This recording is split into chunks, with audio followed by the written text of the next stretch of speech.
Now we will see what is a magnetic field inside a toroid. So first of all, what is a toroid? A solenoid bent into form of a circular ring is called a toroidal solenoid or a toroid. अब हमने last lecture में किया था that अगर हम एक wire लें और हम उसे वूंड करें in the form of a helix और यहाँ पे करंट आई पास करें तो इस वायर के अंदर मैग्नेटिक फील्ड जनरेट होता है दैट इज़ यूनिफॉर्म, और उस मैग्नेटिक फील्ड की वैल्यू भी हमने की थी that is mu naught n into I. अब आप क्या करो, इस सोलिनॉइड को आप इस फॉर्म में ले आओ, मतलब उसके जो दो एंड्स हैं वो साथ में ले आओ, तो ऐसी शेप बन जाएगी। So this is a toroid. Now for a toroid we take a hollow ring on which large number of turns of wire are wound. So this is a hollow ring and this is a wire. So this forms a toroid. अब इसी diagram को हम और simplified वे से ऐसे बना सकते हैं। अब डॉट्स क्या रिप्रेजेंट कर रही हैं आप यहाँ देख सकते हो कि यहाँ पे हम ले सकते हैं that wire is coming out of the plane of paper, here wire is going inside the plane of paper, फिर यहाँ से wire is coming outside the plane of paper and here it is going inside the plane of paper. तो हमने wire draw करने की जगह और ज़्यादा इसका सिंप्लीफाइड वर्जन बना दिया। So cross represents that wire is going inside the plane of paper and dots outside the plane of paper, it is coming outside the plane of paper. अब हमने क्या करना है, इस वायर में से करंट फ्लो कर रहा है, ये वाली सारी वायर में से करंट फ्लो कर रहा है। Due to this current magnetic field is generated because we know that magnetic field is associated with current carrying wire. Now this is a centre of toroid, तो हमने 3 पॉइंट्स लेने हैं, point P, point Q and point S। Point P कहाँ पे है? In the interior of solenoid. And where is point Q? In the exterior of the solenoid. And where is point S? With in the solenoid. तो इस wire में से जो current flow हो रहा है उसके कारण हमने इन 3 पॉइंट्स पे मैग्नेटिक फील्ड की वैल्यू फाइंड करनी है।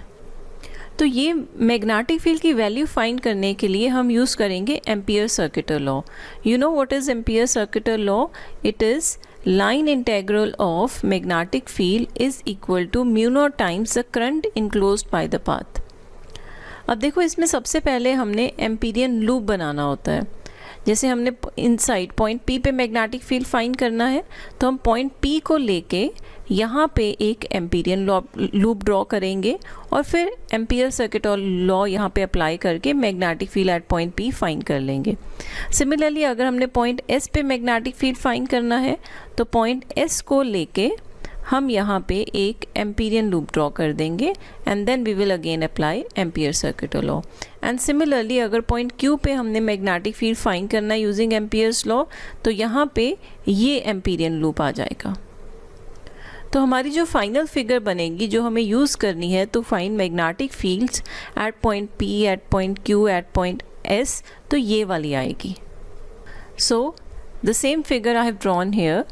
So here we have a solenoid and dots and cross represents wire coming out of the plane of paper and going inside the plane of paper, and point P, point Q and point S पे हमने magnetic field find करने हैं due to current flowing in this wire। तो हम इन तीनों points पे Amperian loop draw करेंगे and one by one in पे हम एम्पियर सर्किटर लॉ अप्लाई करेंगे। So first of all we will find magnetic field for points interior to the toroid। तो मतलब यहाँ पे हम point P consider करेंगे। So first of all let us make an Empyrean loop passing through point P। तो ये हमारा Empyrean loop बनेगा और इस Empyrean loop का जो radius है वो हमने ले लिया है R1। So here radius is R1। Now this loop encloses no current. अगर आप ये वाला लूप देखो करंट कहाँ पे है? करंट यहाँ पे प्लेन ऑफ पेपर के अंदर जा रहा है, यहाँ से बाहर आ रहा है। तो इस लूप के अंदर तो कोई करंट नहीं है, no current is threading through this loop. तो इसमें जो I की वैल्यू है वो 0 हो जाएगी। So when we will apply Ampere's law, that is B dot dl is equal to mu naught into I, तो I threading the closed path of radius R1 it will come out to be 0।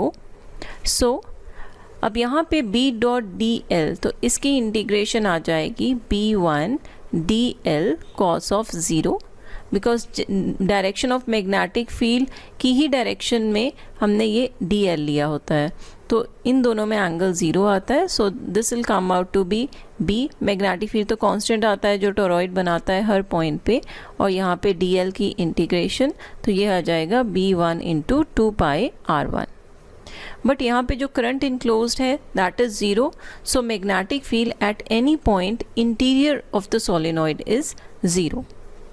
Now we have to consider a point inside a toroid. Inside मतलब point S आ गया.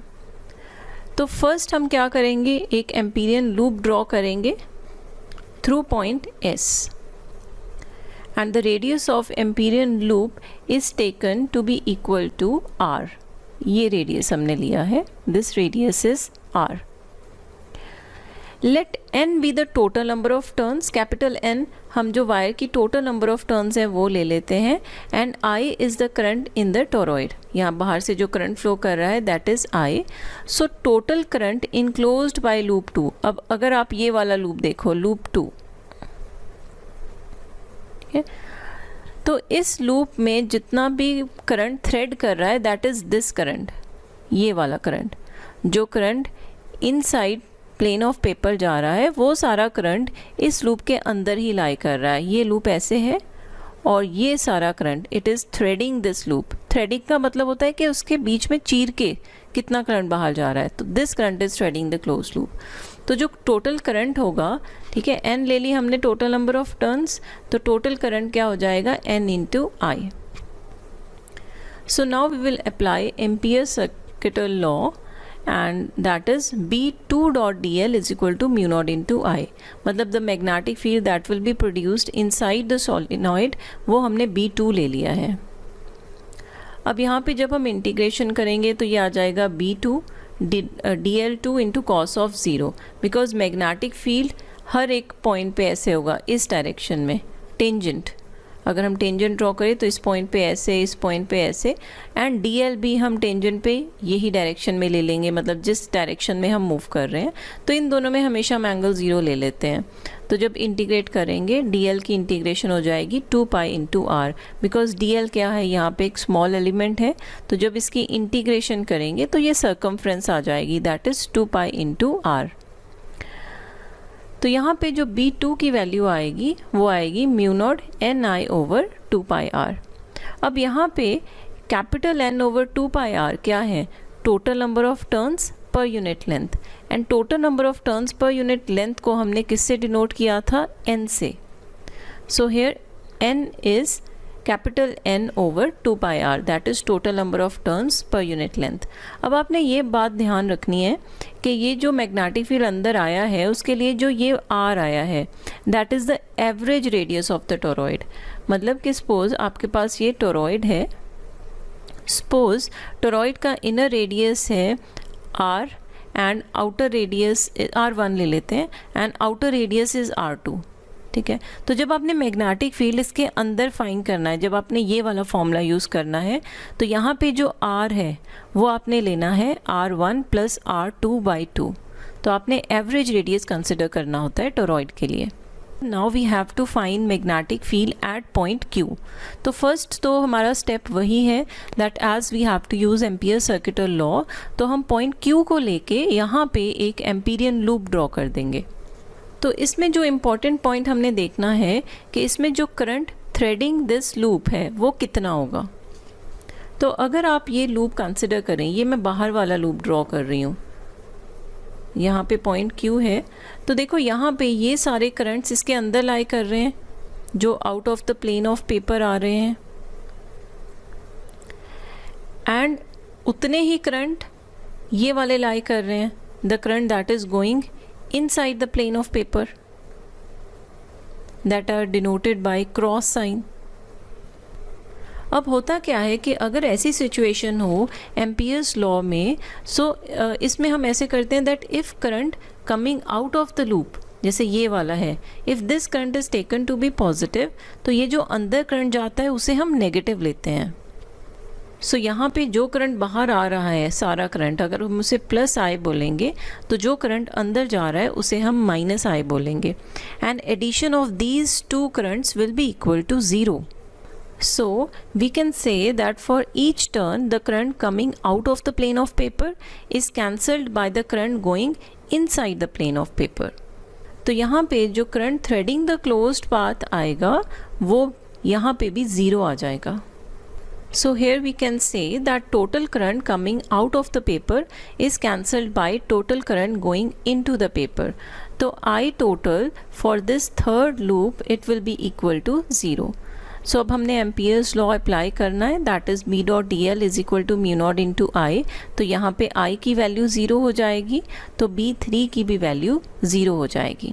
सो ये derivation आपने exam में करनी होती है अगर आपको आता है magnetic field due to a toroid. So we can conclude that magnetic field in the interior of toroid is 0, in the exterior is 0, and only the value of magnetic field is within the toroid in this region. अब direction of magnetic field ये वाली direction आप consider कर सकते हो. This is the direction of magnetic field. अब ये direction कैसे आई? अब ये जो कॉइल है ये एक्चुअली सर्कुलर लूप्स ही तो है, और लूप्स के लिए आपको पता है यहाँ पे एक मैंने लूप कंसिडर किया है, सर्कुलर कॉइल कंसिडर की है. ये हमने लास्ट लेक्चर्स में डिस्कस भी किया था कि इसके कारण जो मैग्नेटिक फील्ड आता है वो ऐसे हमने ड्रॉ किया है. अब लूप के सेंटर में देखो जो मैग्नेटिक फील्ड की वैल्यू है वो कैसे है, अलोंग द एक्सिस. अब ये एक लूप है, इसकी अलोंग द एक्सिस आ गई, ये दूसरा लूप है अलोंग द एक्सिस, इसकी भी अलोंग द एक्सिस. तो इस तरह जितना भी मैग्नेटिक फील्ड है वो अलोंग द एक्सिस आएगा. तो नेट मैग्नेटिक फील्ड आपका इस तरह से आएगा. तो मतलब direction of magnetic field inside is clockwise as per the right hand thumb rule for circular loop. So this is all about magnetic field due to a toroid.